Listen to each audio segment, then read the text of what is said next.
Artificial Sun, Chapter 5. Foxglove suppressed a smile as he shamelessly threw a bucket of water onto Grunner's sleeping head.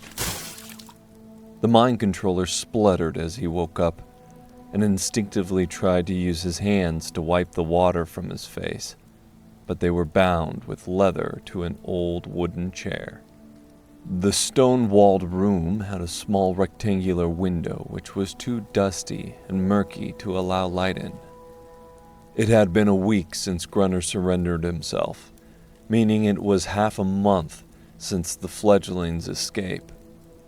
He hoped they were doing okay, and that they were headed north like he told them.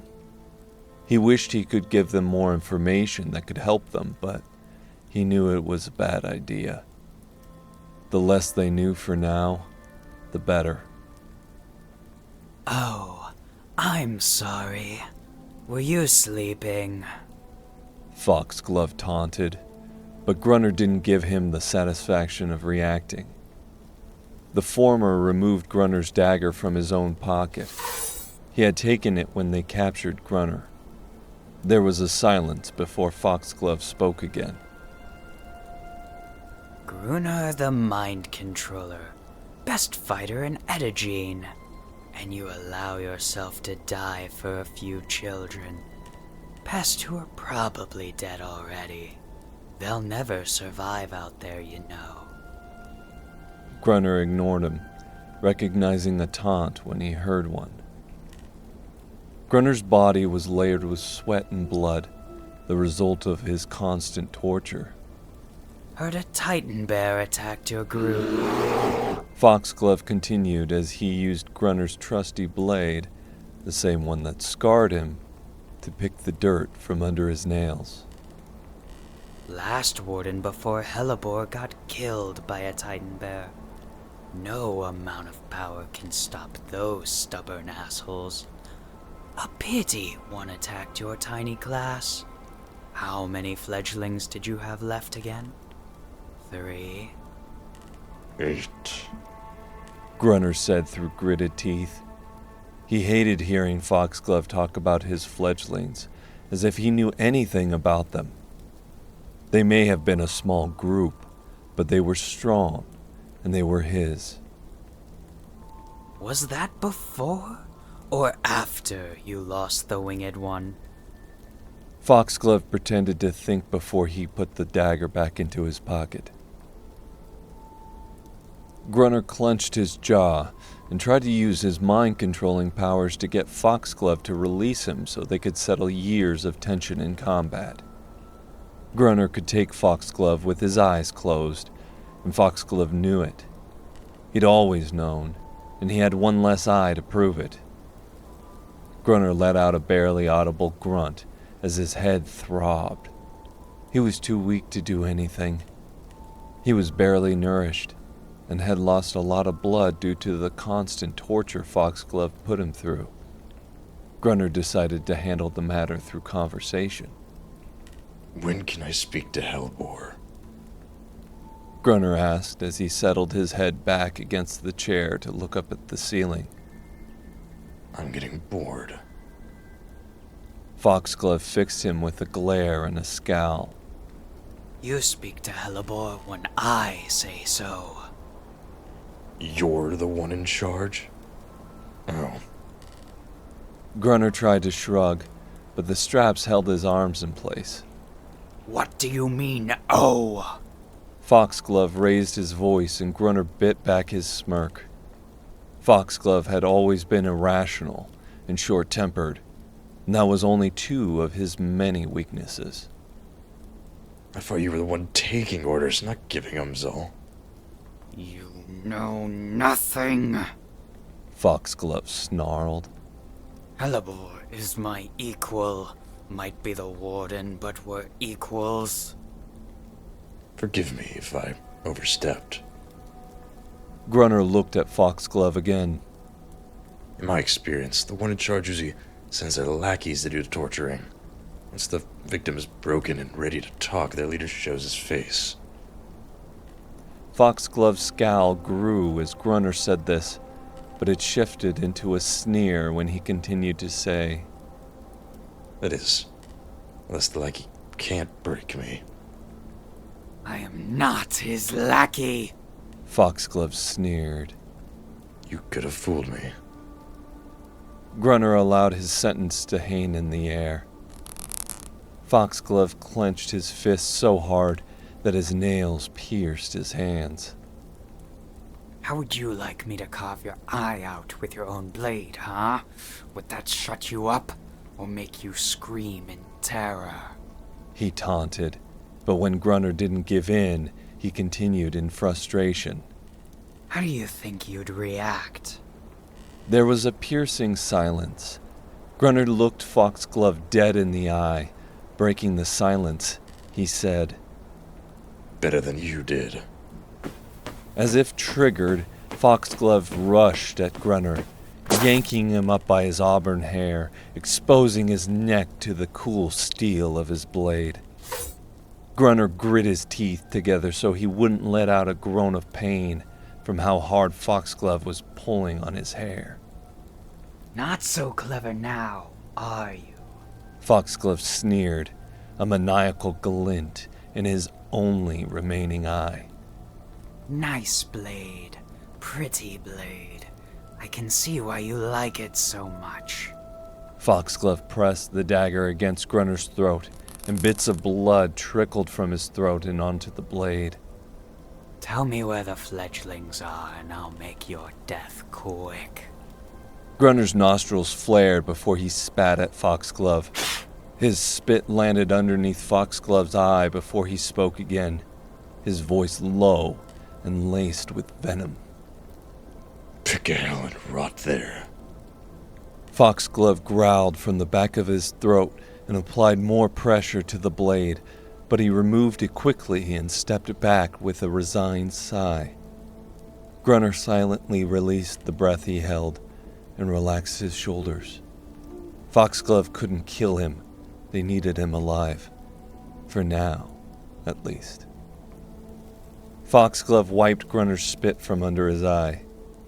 I'll kill you yet. He sneered as he backed up towards the wall and leaned against it. Or better, I'll keep you alive long enough for you to see me kill that little fledgling of yours. I'll rip her pretty head right off her shoulders and feed her to you for breakfast. Grunner didn't flinch. It will be hard for you to do that if you're dead. Before Foxglove could retaliate, the metal door screeched open. Hellebore entered the stony room, his upper lip curled at the smell. Foxglove. He didn't even acknowledge Grunner. Any luck? No, Foxglove admitted. I still can't reach them, and neither can any of my telepathists. His demeanor changed to a more submissive stance. It was clear who was in charge. No worries. Hellebore said with a strained smile. We've sent the hunters and the hounds south. The only place they could have gone. They're too weak and the north is too dangerous. Even with 2 weeks head start, they can't outrun the hounds. Grunner barely concealed his glee upon hearing that they had sent their hounds and hunters in the opposite direction. He feigned disgust. Killing children. Innocent children. That makes you feel like men. He growled with artificial anger blazing in his eyes. On top of being a mind controller, he was exceptionally good at manipulating any situation or person. Hellebore turned to Grunner, acknowledging him for the first time. His greasy hair was white as snow, his skin was pale, and his soulless eyes were a menacing red. He was the ugliest man Grunner had ever laid eyes on. You knew what she was when you brought her to us. Hellebore said in an accusatory tone. I knew. Grunner said, keeping a straight face. Then why the hell did you do it? Hellebore raised his voice, but Grunner didn't flinch. If I'd have told anyone, she'd have been killed without a fighting chance. Grunner admitted. Althea was a baby when he brought her to Edogine. He'd never told her that he was the one who found her minutes after her parents were slain. He never told her what she was, who she was. He kept her in the dark her whole life, but it was for her safety. Now she was of age, and she'd find out soon enough. Hellebore let out a sarcastic laugh. You think she has a fighting chance now? You've doomed her, and you've condemned yourself to inevitable death in the process. His voice was loud and confident, but Grunner could sense a weakness hidden in the depths of his crimson eyes. Fear. You forgot. I wasn't trained here. Grunner spoke. His voice was just above a low growl. Here, you're taught to fight, or to run. Fight, or run. There's no in between. Where I'm from, we didn't only learn to fight, or to run, and neither did my fledglings. I've condemned myself to death, but I'm not afraid. On top of learning to fight and to run, I've also learned to die. He laid his head back so that he was staring at the ceiling once again. And so did they. There was a tense silence, which broke when Hellebore said, Rest up. You'll be taken to Dwindlewood within a fortnight. Dwindlewood was the castle in the capital, the home of the Queen. Where you'll await the Queen's justice.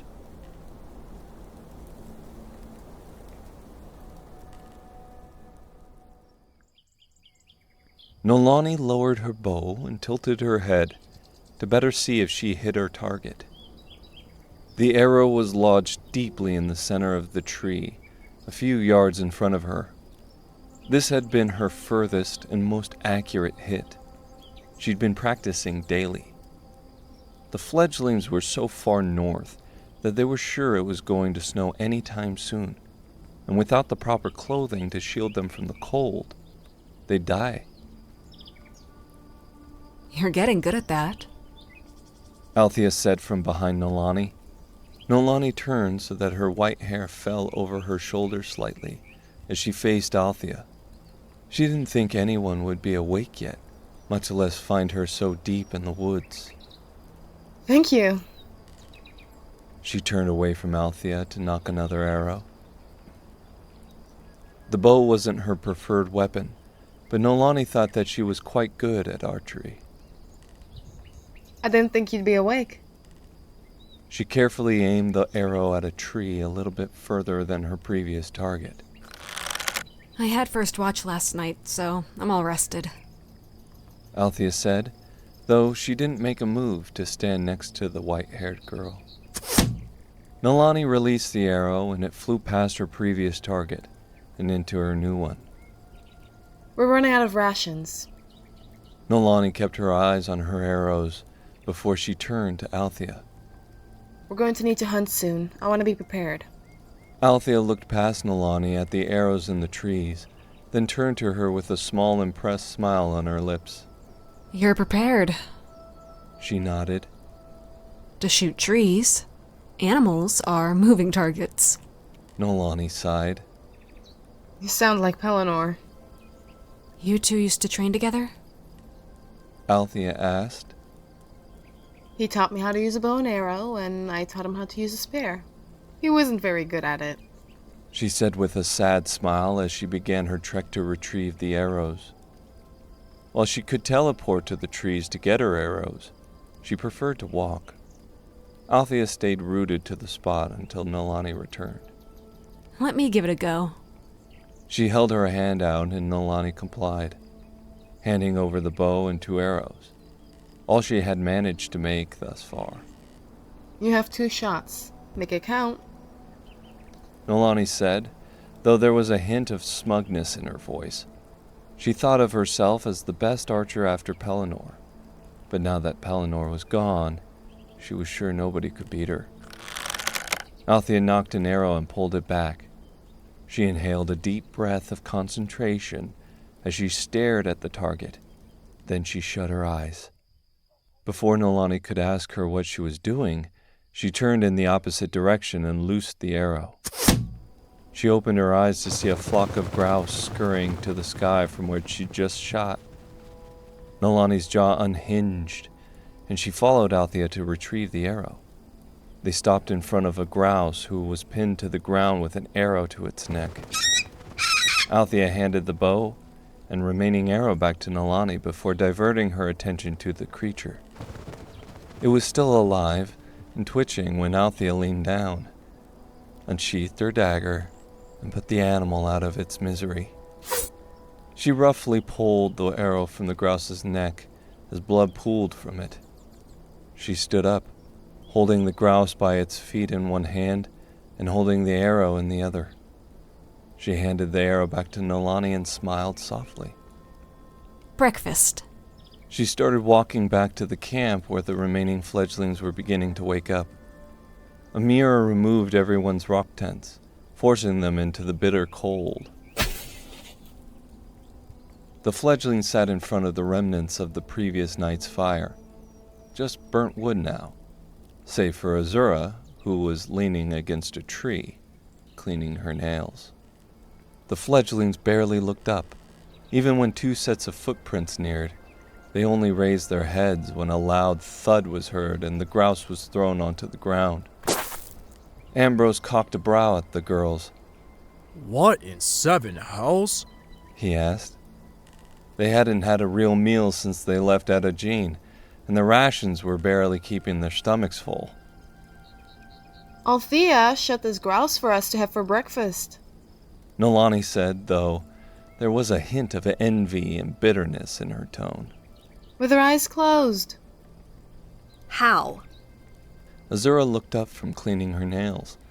She lowered her hands with a questioning glance. Althea held her gaze for a moment, gray eyes meeting emerald, before addressing the other fledglings. I suppose it's a healer thing. She admitted, taking a seat next to Neolani. She refrained from shivering due to the cold. Her thin clothing could no longer protect her from the harsh weather.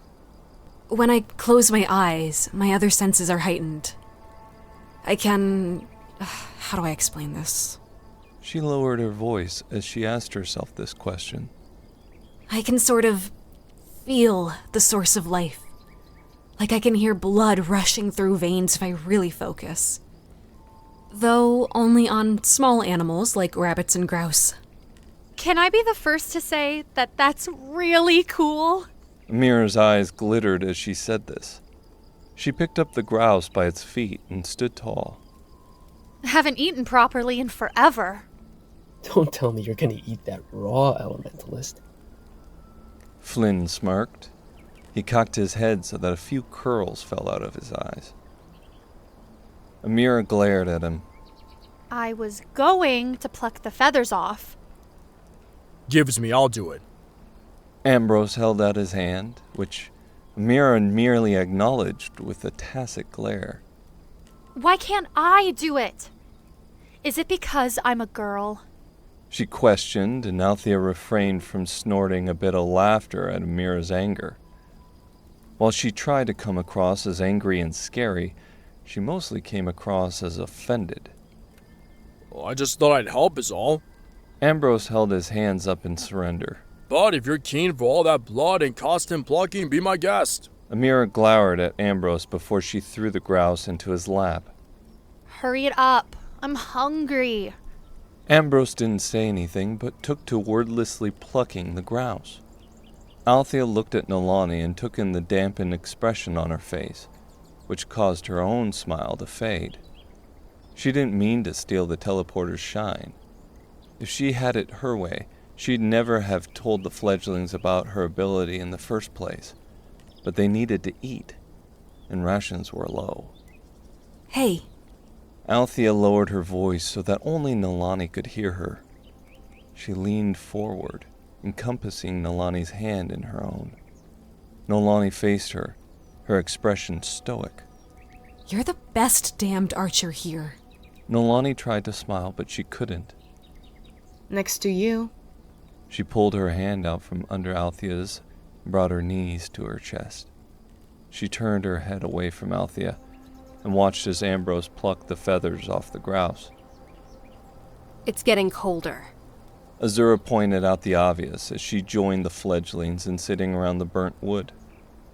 And I'm sure Ambrose is sick of chopping down trees for wood and a fire. We'll need pelts for coats. Wolves or bears or something. Things we haven't come across yet. Nobody said anything. They knew she was right. The cold would kill them before they could even get to the north. After Ambrose plucked the grouse, he held it up. Next step, fire. He turned to Azura and held the grouse out to her. She shook her head, an expression of helpless rage on her face. I'm not touching that. She scoffed. I can do it. Give it here.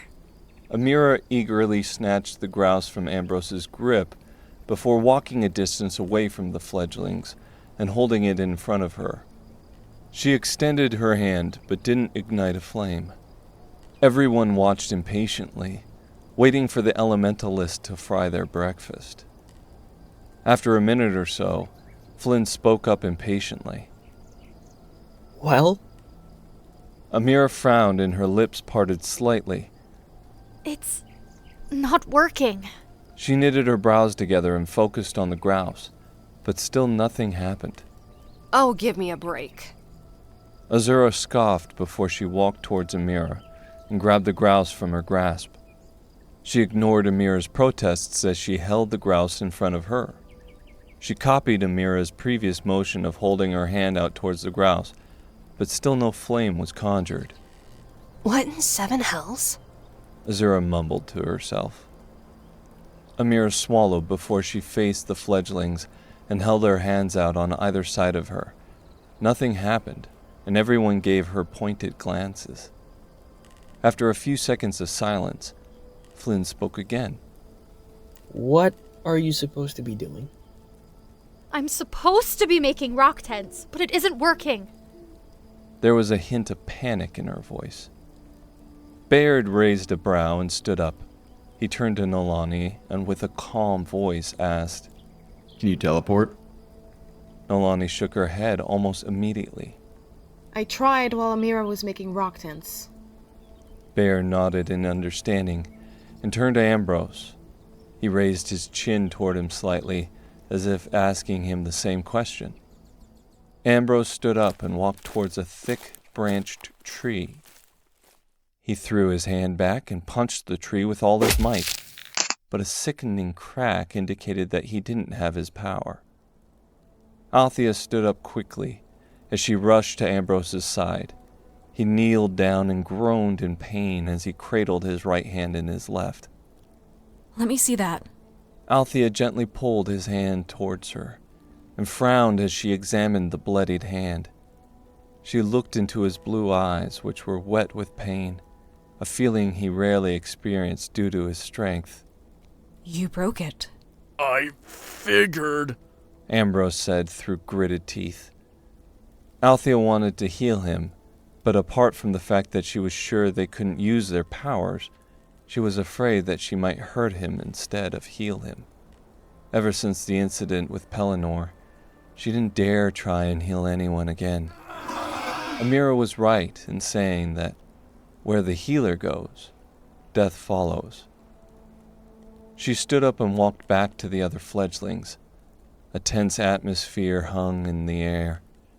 Azura was still trying to roast the grouse, muttering curse words when she didn't get it right. So what, we can't use our powers out here? Althea asked, her gray eyes wide with worry. She had directed her question to Bayard, who was trying to maintain a neutral expression. Welcome to my world, Flynn muttered. He was still sitting on the ground, unfazed by everything that was happening around him.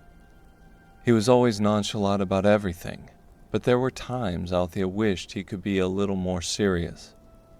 Althea opened her mouth to speak, but was interrupted when a large flame bursted from Azura's hands. The grouse burnt to black, and so did a large part of the forest that Azura was facing. Fire licked at the trees and the ground, and a long-forgotten warmth encompassed the group. Azura faltered back on her feet as she dropped the burnt grouse onto the floor. She had managed to scathe her hand and arm, but that was the least of her worries at that moment. She stood shocked, mouth agape in horror at what she had done. What are you waiting for? Put it out! Flynn stood up now, panic in his voice as they watched the flames dance around the forest. Before Azura could react, Ameera calmed the flames. The fledglings stared at each other with wide eyes.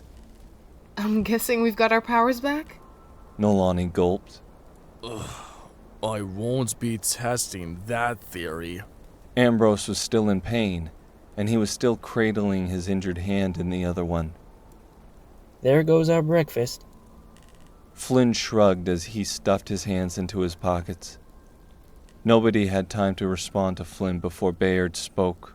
We have to leave. Now. What? Why? Ameera asked him, finally tearing her eyes from the burnt forest. We've been laying low for so long, and that's why we haven't run into any northern threats. Bayard had already started walking in the opposite direction. But a fire like that is enough to let anyone know we're here. We've put a target on our backs.